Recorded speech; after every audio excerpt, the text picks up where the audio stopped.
Le 14 octobre 1964, à Moscou, un coup politique silencieux met fin à 10 années de règne de Nikita Khrouchtchev à la tête de l'Union soviétique, celui qui avait succédé à Staline en 1953, l'homme du dégel et de la déstalinisation, est brutalement écarté du pouvoir par ses propres camarades du parti. Officiellement, il est mis à la retraite pour raison de santé, mais en réalité, il s'agit d'une éviction orchestrée par ceux qui craignent son imprévisibilité et ses réformes trop audacieuses. Ce jour-là, l'Union soviétique change de visage et entre dans une nouvelle ère, plus froide, plus rigide. Celle de Léonid Brejnev-Khrouchtchev avait profondément bouleversé le système soviétique. Il avait dénoncé publiquement en 1956 les crimes de Staline lors de son fameux discours secret au 20e congrès du Parti communiste. Il avait libéré des millions de prisonniers du goulag, adouci la censure, encouragé la production agricole et lancé de grands projets technologiques comme la conquête spatiale avec le succès de Spoutnik en 1957 et le vol de Youri Gagarin en 1961. Mais derrière ces succès, ces méthodes brutales, ces sautes d'humeur et ces décisions improvisées finissent par exaspérer l'appareil du parti. Sur le plan international, son image oscille entre provocation et pragmatisme.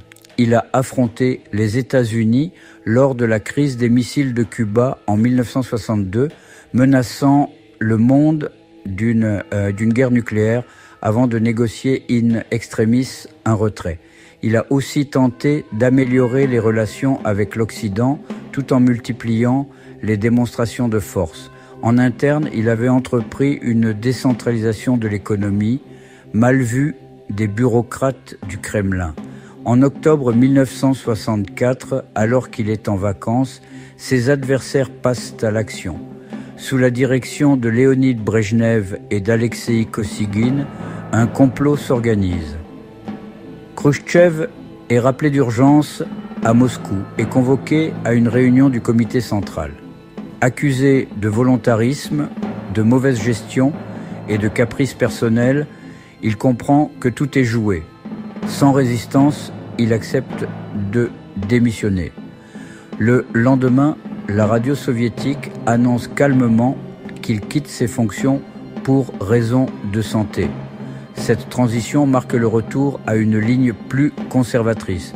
Brejnev prend la tête du parti et va diriger l'URSS pendant 18 ans.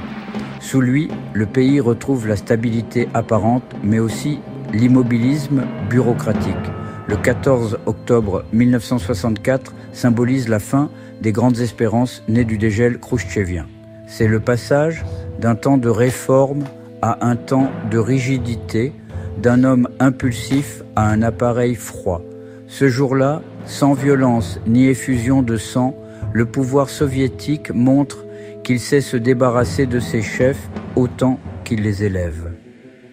Podcast sur Handicap Radio, TV